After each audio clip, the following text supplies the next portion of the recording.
할렐루야. 하나님의 큰 은혜가 함께하기를 주님의 이름으로 축원합니다. 어떤 분이 연초에 작정을 하고 성경을 한번 금년에는 일독을 해야 되겠다 마음을 먹었대요. 그래서 이제 성경을 읽어야 되는데 어디서부터 읽을까 생각을 하다가 구약 성경부터 읽기에는 너무 두껍고 신약부터 읽자. 그래서 마태복음을 딱 펼쳤는데 뭘 이렇게 많이 낳는지 낳고예요. 1장도 낳고 2장도 낳고. 그래서 마음에 고만 놔라. 그리고 4장부터 읽기 시작했대요. 근데 많은 분들한테 물어봤어요. 제가 성경을 읽는 분들에게 마태복음 1장에 그 낳고 다 읽느냐 그랬더니 의외로 많은 분들이 거기 다 건너뛴대요. 그런데 그 마태복음 낳고와 똑같은 내용이 구약에도 있습니다. 창세기 5장에 보면 족장들의 이름이 쭉 나와요. 아마 거기도 건너뛰었을지도 모르겠어요. 그런데 그 창세기 5장에 보면 이렇게 아담부터 노아까지 족장들의 이름이 쭉 나열이 되어 있거든요. 많은 이름이 나오는데 그들 가운데 신앙적으로 귀감이 될 수 있고 또 우리들에게 교훈이 될 만한 이름들이 참 많이 나옵니다. 거기에 소개된 이름들은 중요한 의미가 있어요.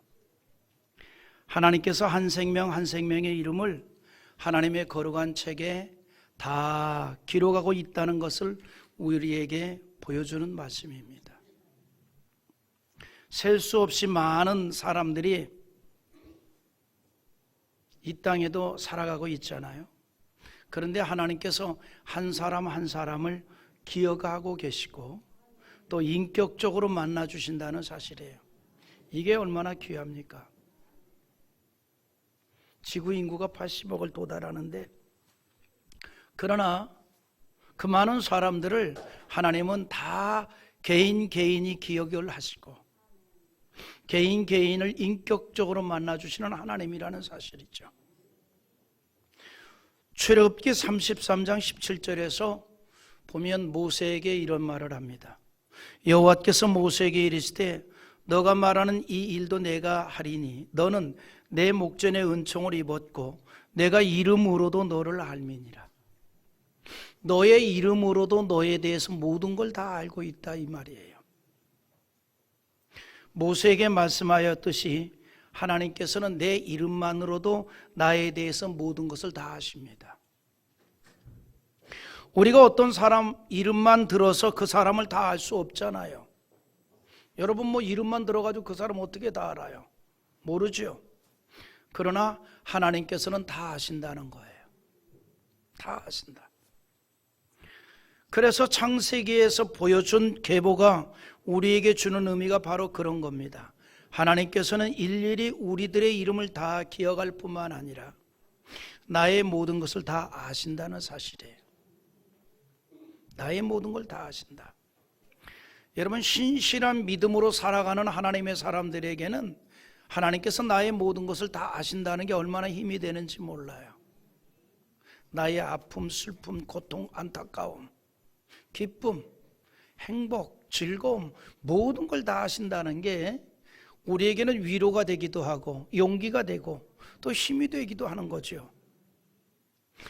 그런데 창세기 5장에 등장하는 수많은 이름과 그 사람의 모든 것을 기억하시는 하나님이라면 그리고 그 하나님께서 우리 모두를 개인을 다 기억하시는 하나님이라면 우리는 이런 질문을 스스로 한번 던져볼 필요가 있습니다. 하나님께서 나의 이름을 기억할 때 나를 어떤 사람으로 기억할 것인가? 나의 이름을 기억할 때 나를 어떤 사람으로 기억할 것이냐라고 하는 거예요. 여러분 우리가 그런 거 있잖아요. 어떤 사람 이름을 딱 떠오르면 그에게 연상되는 게 있잖아요. 여러분은 여러분 스스로 어때요? 여러분의 이름이 딱 떠오르면 어떤 단어들이 툭툭 튀어나옵니까? 여러분의 이름 세 글자가 딱 등장되면 이쁘다, 멋있다, 괜찮다, 진실하다, 신실하다, 물론 그 반대되는 단어들도 있겠지만 기억이 안 나서 모르겠고요. 우리가 사람들이 그 이름이 탁 던져질 때 그에 연관되는 단어들이 있잖아요. 그 사람에게 연관되는 단어들. 우리가 교회 안에서 믿음 생활을 합니다. 오니 권사님 그러면 딱 떠오르는 연관된 단어가 있잖아요. 예를 들어서 정찬희 권사님 그러면은 인상파, 이거 아니잖아요. 해피하신 분, 행복하신 분, 즐거우신 분, 항상 웃는 분. 아멘 안 해도 그래요. 하나님께서 개인을 다 기억하신다면, 하나님께서 나의 이름을 기억할 때 우리는 믿음으로 사는 인생으로 기억될 수 있기를 기대합니다. 에녹같이 하나님과 동행한 신앙인으로 기억되기를 기대합니다. 성경은요, 에녹에 대해서 뭐라고 표현했냐면 하나님과 동행하였다 이렇게 말해요. 앞서 말씀드린 대로 창세기 5장에 많은 사람이 나옵니다. 그런데 그 많은 사람 가운데 믿음으로 하나님을 기쁘게 한 사람은 에녹과 노아 둘을 말합니다. 창세기 5장 22절에 무드셀라를 낳은 후 300년을 하나님과 동행하며 자녀를 낳았다. 이게 에녹에 대한 이야기예요. 하나님과 동행하며 이렇게 말합니다. 하나님과 동행했다는 말은 다른 말로 하면 믿음으로 살았다 이 말이에요. 다시 말해서 하나님과 동행할 수 있는 사람이란 하나님에 대한 믿음이 있는 사람이라는 걸 말해줍니다. 믿음이 없이는 하나님과 동행할 수가 없기 때문이에요. 그래서 하나님께서 가장 기뻐하는 사람은 믿음으로 사는 사람입니다. 하나님의 모든 것을 믿는 사람을 하나님 기뻐합니다. 이 말은 바꿔서 말하면 믿음이 없는 사람은 하나님을 기쁘게 할 수가 없다는 얘기예요. 히브리서 11장 6절에 그 얘기를 합니다. 믿음이 없이는 하나님을 기쁘시게 하지 못하나니 그랬어요. 우리가 하나님을 기쁘게 하기를 원합니까? 믿음의 사람이 되십시오. 믿음이 하나님을 기쁘게 한다는 거예요. 에녹이 그랬습니다. 그는 한 생애를 믿음으로 살았고 하나님을 기쁘게 하였습니다. 그래서 하나님을 기쁘게 하는 자라고 하는 증거를 남겼는데, 히브리서 11장 5절 한번 우리 같이 읽어보겠습니다. 믿음으로 에녹은 죽음을 보지 않고 옮겨졌으니 하나님이 그를 옮기심으로 다시 보이지 아니하였느니라. 그는 옮겨지기 전에 하나님을 기쁘시게 하는 자라 하는 증거를 받았느니라. 할렐루야.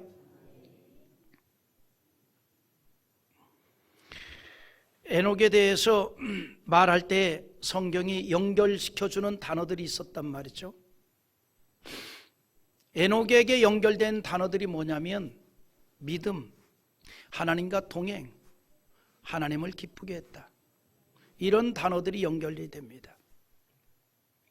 다시 말해서 에녹은 믿음으로 살았고 하나님과 동행하는 인생이었고, 그리고 하나님을 기쁘게 하는 삶을 살았다는 거예요. 하나님과 동행했다는 말은 히브리적인 표현이고 하나님을 기쁘게 했다는 말은 헬라적 표현입니다. 하나님과 동행하는 사람은 하나님을 기쁘게 하는 사람이 되고, 하나님을 기쁘시게 하는 사람은 하나님과 동행하는 사람입니다. 신앙생활이 뭘까요? 신앙생활은요, 하나님과 동행하는 거예요. 신앙생활이 뭐냐면 복잡하지 않아요. 하나님과 동거생활하는 겁니다. 하나님과 그냥 같이 사는 거예요. 그게 신앙생활이에요. 하나님의 숨결을 느끼고 하나님과 함께 대화하고 하나님과 함께 교통하는 게 신앙생활이에요. 그리고 그 가운데서 하나님을 기쁘게 하는 삶을 살아가는 것, 이거를 우리는 기독교 신앙생활이라고 하는 겁니다. 그래서 하나님과 동행이라는 말이 우리 인간편에서 한 말이라면 똑같은 의미가 하나님 편에서 사용된 단어가 임마누엘입니다. 하나님이 우리와 함께 하신다는 말이에요. 믿음으로 사는 사람에게 하나님께서 함께 하십니다. 그리고 하나님과 함께하는 인생을 하나님 반드시 축복합니다. 형통하게 한다는 거예요. 구약 성경의 모든 역사는 그 같은 임마누엘의 은총을 우리에게 보여주고 있습니다. 하나님께서 개인에게 함께할 때에 그 인생이 형통하였고, 하나님께서 민족에게 함께할 때 그 민족이 번성했습니다. 여러분 때문에 여러분의 가정에 하나님이 함께하기를 기대합니다. 여러분 때문에 우리 대한민국, 우리의 조국에 하나님이 함께하기를 기대합니다. 구약 성경에서 우리에게 보여준 게 그거예요. 누구든지 임마누엘의 은총을 입으면 그 삶이 형통했다는 거죠. 대표적인 인물이 요셉 아닙니까? 요셉이 그걸 보여주었어요. 우리 또 읽어볼까요? 창세기 39장 2절과 3절 한번 같이 봅니다. 여호와께서 요셉과 함께 하심으로 그가 형통한 자가 되어 그 주인 애굽 사람의 집에 있으니 그의 주인이 여호와께서 그와 함께 하심을 보며 또 여호와께서 그의 범사에 형통하게 하심을 보았더라. 할렐루야. 요셉은 종으로 팔려갔지만 하나님이 함께하니 그의 인생이 형통했습니다. 심지어 말이죠, 심지어 억울한 누명으로 인하여 감옥에 갇혔지만 그곳에서도 형통했어요. 그곳에서도. 우리 한번 다시 읽어봐요. 창세기 39장 23절. 간수장은 그의 손에 맡긴 것을 무엇이든지 살펴보니 아니하였으니 이는 여호와께서 요셉과 함께 하심이라. 여호와께서 그를 범사에 형통하게 하셨더라. 아니 심지어 감옥에 갇혀서도 하나님이 함께하니 길이 열리는 거예요. 제가 이 말씀을 가만히 읽어보면 요셉은 하나님과 함께하는 그러한 믿음의 사람이었을 뿐만 아니라 그 삶 자체가 굉장히 성실했던 것 같아요. 왜냐면요, 그가 보디발의 집에 노예로 팔려왔잖아요. 근데 얼마 후에 그 보디발이 그 집안의 모든 대소사를 요셉의 손에 다 맡겼어요. 성실했다는 거예요. 성실했다. 뿐만 아니라 억울한 누명을 쓰고 감옥에 들어갔어요. 근데 감옥에 들어가는데 그 감옥 안에서도 간수장이 그에게 애지간한 일을 다 맡기는 거예요. 굉장히 성실했던 거예요. 여러분 보세요. 우리가 살면서 좋은 조건에서 태어난 사람도 있고 조금 안 좋은 조건에서 태어난 사람도 있습니다. 그러나 그것이 문제가 되지 않습니다. 조건이 문제가 되지 않아요. 되는 사람은 감옥 안에서도 돼요. 조건이 문제가 아니에요. 자꾸 조건을 얘기하지 마세요. 우리가 이런 거 있어요. 호박 한 번 굴을 때 도토리는 10번 굴러야 같은 센티가 나와요. 어떤 사람은 호박이고 어떤 사람은 도토리거든. 그 호박은 슬그머니 한 번 굴르면 30cm야. 도토리 30cm 가려면 10번 굴러야 돼. 그러면 10번 굴으면 되잖아요. 뭘 탓합니까? 호박이 둥글 한 바퀴 돌 때 떼굴떼굴떼굴떼굴떼굴떼굴 굴러가면 되지. 에? 환경을 탓할 거 없어요. 되는 사람은 감옥 안에서 되는 거예요. 세상을 너무 어둡게만 생각하지 마십시오. 하나님께서 사랑하는 모든 사람들이 이 땅에서 살 수 있도록 만들어 놓으셨어요. 성실하면 됩니다. 최선을 다하면 되는 거예요. 요셉이 믿음의 사람이었을 뿐만 아니라 대단히 성실했던 겁니다. 더더욱이나 성실함 속에 그 위에 하나님이 또 함께 하였으니 당연히 형통한 인생이 되었던 거예요. 여러분, 그래서요, 이처럼 하나님이 함께하는 인생은요, 안 좋은 상황에 처해 있을지라도 그곳에서 형통한 은혜가 반드시 있는 법입니다. 할렐루야. 반드시 있어요. 성경은 이처럼 하나님과 동행할 때 누리는 은총에 대해서 정말 다양하게 우리에게 보여주고 있습니다. 형통하는 복을 누리기도 할 뿐만 아니라 평안함으로 인한 안식을 누리기도 합니다. 하나님과 동행하면 찾아오는 게 뭐냐? 마음의 안식. 마음의 안식. 그것도 은총 중에 최고의 은총 아니에요? 사람들 그러잖아요. 아유, 마음 편한 게 최고지. 아멘. 여러분, 의리의리한 남의 집 가서 잠자는 것보다 그래도 조그만 사이즈가 좀 작아도 내 집이 낫지 않아요? 아멘 하는구만. 그 왜 그런 거예요? 왜 그래요? 뭐가 편해서? 마음 편하니까요. 마음 편하니까. 가족이 왜 좋은 거예요? 편하잖아요. 편하잖아요. 잠자리에서 일어나자마자 까치와 새가 집을 지어도 서로 뻔뻔하게 만날 수 있는 사람이 가족 아닙니까?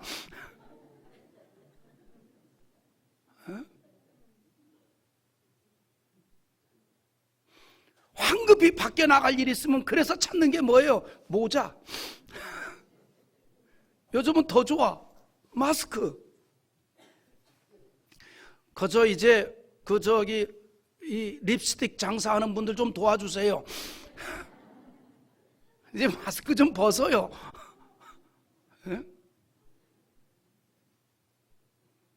진짜 뭐 누가 묻더만 마스크를 써야 돼요, 벗어야 돼요? 마음대로 하세요. 아니, 중요한 문제예요. 벗어야 되면 화장을 하고 가야 되고.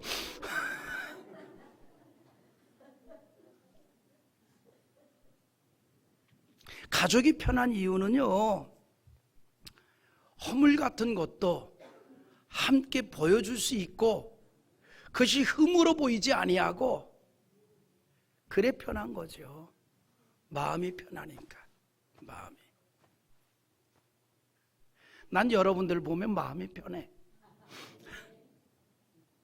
근데 여러분들은 아닌 것 같아.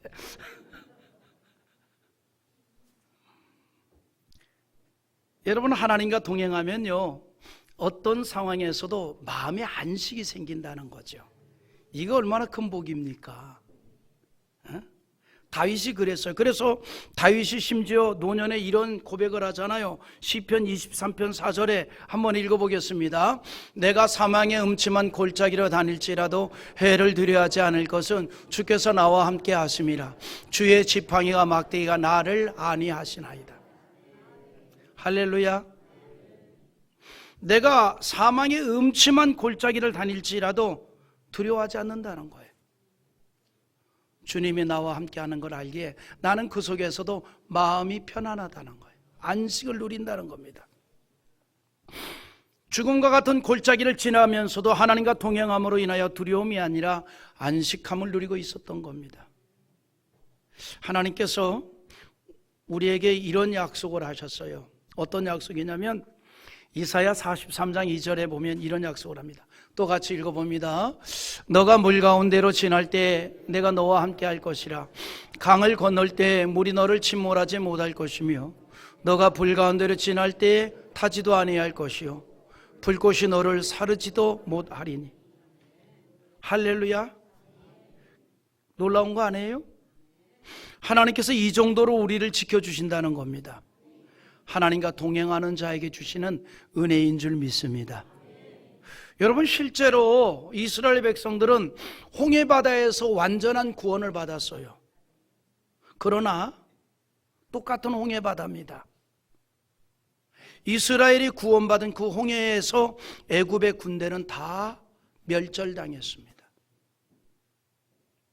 여러분, 똑같은 홍해바다인데 이스라엘 백성은 구원받았어요. 바로의 군대는 죽음을 당했습니다. 똑같은 상황에서도 어떤 사람은 그 상황이 축복이 될 수도 있는 거예요. 하나님과 동행하는 자에게 주시는 은혜인 줄 믿으시기 바랍니다. 할렐루야. 하나님과 동행하는 자에게 주시는 은혜예요. 똑같은 홍해 바다였습니다. 그런데 어떤 무리는 구원받고 어떤 무리는 죽음을 당했다는 거예요. 또한 다니엘의 세 친구들은 극렬하게 타는 분무불 속에서 머리카락 하나도 그을리지 않는 보호를 받았습니다. 하나님과 동행하는 인생을 하나님께서 그와 같이 보호해 주신다는 겁니다. 내 인생의 모든 것을 삼킬 것 같은 거대한 강물이나 모든 것을 다 태워버릴 것 같은 일을 만날지라도 그 가운데서 하나님 건져주시고 지켜주십니다. 그래서 다윗이 고백한 게 그거예요. 내가 사망의 음침한 골짜기로 다닐지라도 해를 두려워하지 않을 것이다. 여러분, 이게 우리의 노래가 됐으면 좋겠어요. 우리의 노래. 사람이 어떤 어려운 상황에서도 마음의 의지의 대상이 있고 위로를 받으면 그 가운데서도 두려움이 아니라 안식을 하게 되는 거예요. 더 나아가서 즐거움을 얻게 됩니다. 하나님과 동행하면 그렇게 돼요. 그래서 우리가 앞에서도 불렀던 찬송의 노랫말이 그거 아닙니까? 주와 같이 길 가는 것 즐거운 일 아닌가? 할렐루야. 주님과 동행하니 정말 즐거운 일이 있다는 거예요. 이것이 여러분들의 정말 많은 간증이 되기를 기대합니다. 할렐루야. 하나님과 동행하는 삶에 하나님이 주시는 즐거움이 있어요. 어느 정도 즐거움일까요? 다윗이 시편 16편 11절에서 이런 고백을 하는데 또 읽어봅시다. 주께서 내 생명 길을 내게 보이시 주의 앞에는 충만한 기쁨이 있고 주의 오른쪽에는 영원한 즐거움이 있나이다. 주의 앞에는 충만한 기쁨, 오른쪽에는 영원한 즐거움이 있대요. 주와 동행하는 사람이 이 기쁨과 즐거움을 누립니다. 그래서 시편 4편 7절에서 주께서 내 마음에 두신 기쁨은 그들의 곡식과 포도주가 풍성할 때보다 더하니이다 그랬어요. 여러분, 농부가 소출이 풍성해지면 얼마나 마음이 흐뭇하겠어요. 얼마나 기쁘겠어요. 그런데 다윗은 이렇게 말합니다. 주께서 나에게 주신 기쁨과 즐거움은 그것하고는 비교가 될 수 없다. 아이들 말로 세 발의 피. 나는 그게 무슨 말인가 했더니 세 발의 피가 안 나더라고요.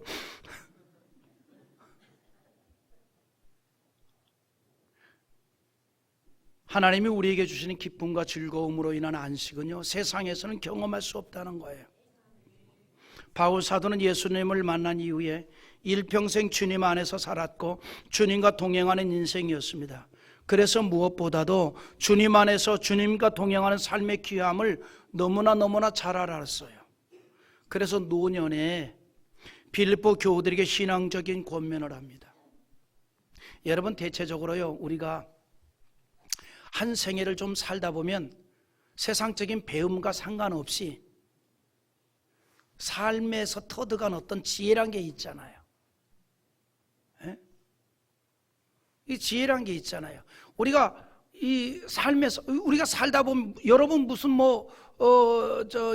정신의학 전공한 사람은 아니어도 그러니까 사람이 인상 보면은 판단이 되잖아요. 아, 좀 사납겠다. 이쪽에 되면 얘기서 안 됐어. 아, 참 사납겠다. 예?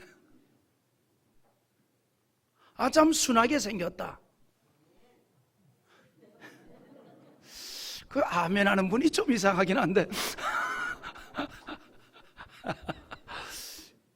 이런 게 있잖아요. 오래 살다 보니까 다 경험을 하는 거예요. 오래 살다 보니까. 그래서 오래 산 사람이 경험에 의해서 한 말은 젊은이들이 귀담아 들으면 그게 보약이 돼요. 근데 그거를 깨달아 알기 위해서는 오래 살아야 되니까 문제되는 거예요. 오래 산 사람들이 한마디 하는 게 다 그게 삶에서 경험한 거거든요. 근데 그런 걸 젊은이들이 귀담아 들으면 참 귀한데 그것이 귀하다는 걸 느낄 때쯤 되면 그도 바로 노인이 돼 있어요. 좀 노인이 되기 전에 귀하다는 걸 느끼면 참 좋은데, 그래서 바울이 노년에 했던 말들, 바울이 노년에 했던 말들 가운데 주옥 같은 이야기들이 참 많이 있습니다. 1차, 2차, 3차 전도 여행을 마치고 특히 이제 로마에서 감금되었을 때 죽음을 앞두고 죽음을 감지하고 했던 메시지들이 정말 주옥 같은 메시지들이 많아요. 그 중에 하나가 빌립보서인데, 노년의 빌립보 교우들에게 신앙적인 권면을 하면서 이런 말을 합니다. 빌립보 4장 4절에 주 안에서 항상 기뻐하라. 내가 다시 말하느니 기뻐하라. 이 말은 무슨 말이냐면 주와 항상 동행하는 자가 되라. 그리고 거기에서 기쁨을 얻으라 이 말이에요. 물론 여러분, 하나님께서 우리에게 주신 일반 은총이란 게 있습니다. 그래서 세상에서 물질적인 것들을 통해서 또 우리가 쉼을 얻기도 하고 즐거움을 누리기도 하고 문화생활을 하고 취미활동을 하면서 이 땅에 살아가는 모든 사람에게 주신 그런 일반 은총이란 게 있잖아요. 우리가 뭐 취미활동 하잖아요. 배드민턴도 하고 축구도 하러도 가고 테니스도 하고 또 골프도 치고 다 이런 여러 가지 것을 누리잖아요. 그런데 바울이 이렇게 말합니다. 그러나 그것보다 더 중요한 것이 있다. 주 안에서 기쁨을 찾아라. 사람들이 완전한 기쁨이 되신 주님이 계신데 이 주님을 놔두고 다른 것에서 기쁨을 찾으려니까 문제가 되는 거예요. 그런 문화적인 일반 은총을 누리지 말라는 게 아니에요. 누려야 돼요. 그러나 완전한 기쁨은 주님 안에서 있습니다. 바울이 노년에 그 얘기를 하고 있는 거예요. 주 안에서 기뻐하라. 그러니까 항상 주와 동행하는 가운데 완전한 기쁨을 누리는 자가 되라는 거예요. 왜냐하면 우리의 영혼과 인생의 완전한 평안은 하나님과 동행함으로 이루어지기 때문입니다. 그리고 그 영혼만이 이 땅에서의 삶에 하나님의 은총과 기적과 축복과 형통을 경험하게 되기 때문입니다. 그래서 하나님과 동행하는 이에게 주시는 축복은 사람이 말로는 다 할 수가 없는 것이죠. 땅에 살지만 하늘의 기쁨을 맛보면서 살아가는 겁니다. 그러므로 우리의 인생이 하나님과 함께하는 삶이 되어야 하는데, 하나님과 동행하는 발걸음이 되어야 한다는 사실인데, 예수님이 그 길을 열어놓으셨습니다. 예수님을 통해서 우리는 하나님과 함께하는 인생이 될 수 있었다는 사실이죠. 그래서 마태복음 1장 23절에 이렇게 말합니다. 또 읽어보겠습니다. 보라, 처녀가 잉태하여 아들을 낳을 것이요 그의 이름은 임마누엘이라 하리라 하였으니 이를 번역한즉 하나님이 우리와 함께 계시다 함이라. 할렐루야. 예수님을 영접한 우리와 하나님이 함께 하십니다.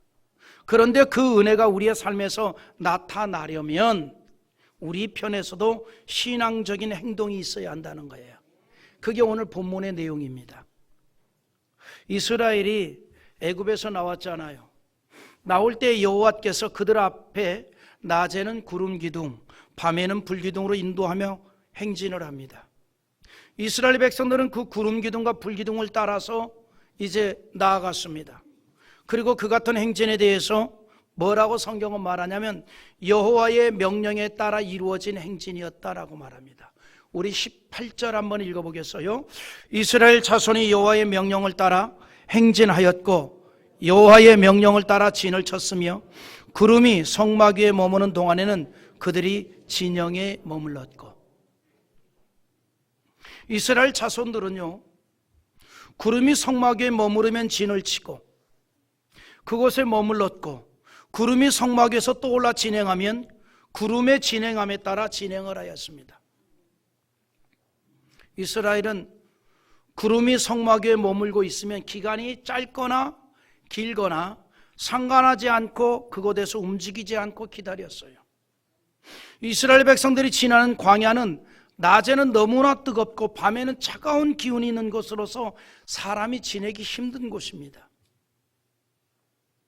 당연히 그들은요, 목적한 바가 있잖아요. 가나안이라고 하는, 가나안을 향해 가는 길이잖아요. 그런데 그 가나안을 향해서 가는 그 광야가 생활하기에는 매우 힘든 그러한 조건을 가지고 있는 땅이라 이 말이죠. 그러다 보니 하루라도 빨리 그 광야를 벗어나고 싶었을 거예요. 그런데 중요한 게 뭐냐면 구름이 움직이지 않으면 그냥 머물렀다는 겁니다. 머물렀다는 거예요. 우리 22절 한번 읽어볼까요? 천천히 봅니다. 이틀이든지 한 달이든지 1년이든지 구름이 성막 위에 머물러 있을 동안에는 이스라엘 자손이 진영에 머물고 행진하지 아니하다가 또 오르면 행진하였으니, 하나님께서 모세를 통해서 그렇게 하라는 말씀에 순종했어요. 구름이 떠올라서 가면 가고 머무르고 있으면 거기에 머무르라. 앞서 말씀드린 대로 빨리 하루라도 빨리 가고 싶겠죠. 그런데 이틀이든지 한 달이든지 1년이든지 구름이 성막 위에서 그대로 있으면 이스라엘 백성들 그곳에서 머물러 있었다는 거예요. 우리가 하나님이 동행하는 자의 축복을 누리기를 기대한다면 이스라엘 백성들이 그러했듯이 우리가 하나님의 말씀에 이런 순종적 모습이 필요합니다. 구름보다 앞서도 안 되고 구름의 인도를 보다 느려도 안 되고 구름과 함께 따라가야 된다는 거죠. 구름의 진행에 따라서 이스라엘은 진행했습니다. 그렇게 진행하는 이스라엘을 하나님께서는 적절하게 인도해 주셨어요. 그와 같은 인도하심을 따르기 위해서 필요한 것이 있는데 뭘까요? 인내함입니다. 인내. 그래서 신앙에도 인내가 필요한 거예요. 기도의 응답을 얻기를 원합니까? 기도하세요. 그리고 인내로 기다리십시오. 신앙에는 이런 게 필요한 거예요. 시험들 일이 있습니까? 시험에 빠지지 말고 더 믿음으로 인내하세요. 그래야 좋은 날 보게 되는 겁니다.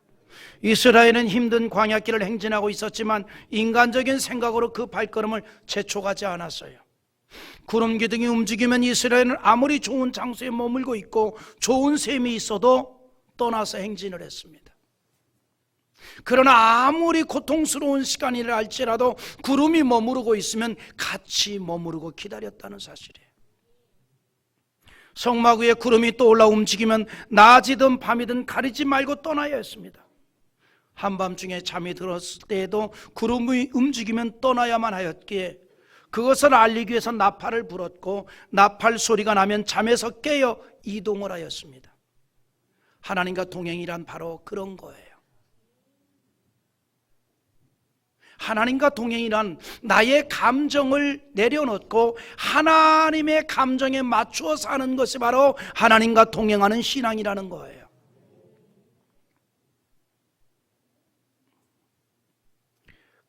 그래서 광야에서 이스라엘 백성들은 구름이 언제 떠오를지 모르기 때문에 항상 마음에 떠날 준비가 되어 있었던 거예요. 21절 한번 읽어보겠습니다. 혹시 구름이 저녁부터 아침까지 있다가 아침에 그 구름이 떠오를 때는 그들이 행진하였고 구름이 밤낮 있다가 떠오르면 곧 행진하였으며 곧 행진하였다 그랬어요. 언제나 행진할 준비가 되어 있습니다. 행진에 대한 의식이 있었던 거예요. 이런 의식이 신약에서 영적으로 깨어있는 신앙이라고 하는 거예요. 우리는 항상 영적으로 깨어있기를 원합니다. 우리는 하나님의 은혜 안에서 하나님의 은총 안에서 하나님과 동행하는 하나님의 백성이고 믿음으로 살아야 될 자임을 기억하기를 바랍니다. 광야에서의 생활은 거주할 집을 지을 때도 이동식 천막이었습니다. 구름이 움직이면 언제나도 구름을 따라 행진하기 위해서 그렇게 하였습니다. 출애굽한 이스라엘 백성들에게 광야는 계속 머물 장소가 아니라 지나가는 곳이었습니다. 그들은 광야에서 나그네였던 거죠. 우리 인생이 그러합니다. 우리는 이 세상에서 나그네 인생을 살아갑니다. 육신의 장막을 떠나며 영원한 초소가 우리를 기다리고 있습니다. 다윗이 시편 39편 12절에서 또 한 번 같이 읽어봅니다. 여호와여 나의 기도를 들으시며 나의 부르짖음에 귀를 기울이소서. 내가 눈물을 흘릴 때 잠잠하지 마소서. 나는 주와 함께 있는 나그네이며 나의 모든 조상들처럼 떠도나이다. 할렐루야. 다윗이 스스로 뭐라고 얘기하냐면 나는 주와 함께 있는 나그네입니다. 나그네긴 나그네인데 그냥 나그네가 아니에요. 주님과 함께 있는 나그네. 우리는 나그네 인생길을 살아가지만 그냥 나그네가 아닙니다. 주와 함께 있는 나그네인 줄 믿습니다. 다시 말해서 주와 동행하는 나그네라는 것입니다. 또한 나그네와 같이 살고 있지만 하나님과 동행하는 삶을 살아가고 있습니다. 광야에서 이스라엘 백성들의 발걸음이 하나님과 동행하였듯이 다윗이 그러했습니다. 그리고 그 은혜 시대에 우리가 그런 발걸음이 되어야 합니다. 그런데 여러분, 여기서 우리가 또 한 가지 중요한 사실이 있습니다. 구름 기둥이 언제 나타난지 알아요? 이스라엘 백성들이 성막을 세울 때에, 성막을 세운 날에 나타났습니다. 15절 한번 읽어볼까요? 자, 15절. 성막을 세운 날에 구름이 성막 곧 증거의 성막을 덮었고 저녁이 되면 성막 위에 불 모양 같은 것이 나타나서 아침까지 이르렀으되. 성막을 세운 날에 구름이 성막 곧 증거의 성막을 덮었다 그랬습니다. 하나님께서는 이스라엘 백성들에게 제사를 드리기 위한 성막을 짓도록 했는데 성막이 완성되던 날에 하나님의 영광이 구름으로 나타나 성막을 덮었어요. 이는 곧 하나님이 성막에 임재하여서 이스라엘 백성들을 만나주시고 죄를 사해 주시며 복을 주실 뿐 아니라 가나안 땅까지 인도하심으로 이스라엘은 광야에서 성막을 중심한 신앙생활을 해야 한다는 의미였습니다. 그래서 성막을 세운 날에 나타났던 구름기둥, 불기둥은 사라지지 아니하고 가나안의 행진의 이정표와 같이 이스라엘 백성들의 갈 길을 지시해 주었습니다. 우리 마지막으로 17절 읽고 마치겠습니다. 같이 봅니다. 구름이 성막에서 떠오르는 때에는 이스라엘 자손이 곧 행진하였고 구름이 머무는 곳에 이스라엘 자손이 지인을 쳤으니. 구름이 머무는 곳에 지인을 쳤어요. 다시 말해서 이스라엘 백성들은 성막과 함께 했다는 겁니다. 여러분, 하나님과 동행하는 삶이 구체적으로 뭐를 얘기하냐면 교회와 함께하는 신앙생활을 말합니다. 교회와 함께. 여러분, 이 성막이 솔로몬 시대의 성전이 되었고 은혜 시대인 지금은 구원받은 성도들의 무리인 교회입니다. 결국 하나님과 동행하는 발걸음이라는 것은 교회 중심 생활을 말합니다. 하나님과 동행하는 것이란 교회 중심으로 사는 삶을 말합니다. 왜냐하면 몸된 교회, 주님의 몸이 교회이고 교회의 머리가 예수 그리스도이기 때문에. 그래서 교회와 함께하는 자가 주님과 함께하는 것이고 교회 중심 생활이 주님 중심 신앙생활이라는 사실입니다. 그래서 교회 중심으로 하나님과 동행하는 발걸음에 하나님의 은총이 있습니다. 광야에 하나님과 동행한 이스라엘 백성들에게 내린 은총이 있다는 사실입니다. 이스라엘 백성들이 구름 기둥과 불 기둥의 인도를 따라 하나님의 은혜와 기적을 체험하였습니다. 그것이 곧 하나님과 동행하였기 때문이고, 하나님과 동행하는 이스라엘 백성들의 표면적 신앙은 성막을 중심한 행진이었다는 것이죠. 이제 이것이 우리의 신앙의 모습이 되어야 됩니다. 우리가 하나님과 동행하는 인생이 됩시다. 하나님과 동행하는 인생이란 믿음으로 사는 것이고 하나님을 기쁘게 하는 것이고 그것에 대한 표면적인 모습이 교회 중심 신앙생활입니다. 그런 자의 발걸음에 하나님의 은총과 형통의 역사가 나타나게 될 것입니다. 오늘 여러분들의 삶이 바로 하나님과 동행하는 교회 중심 신앙을 통해서 하나님의 기적과 이적이 축복으로 나타날 수 있기를 주님의 이름으로 축원합니다.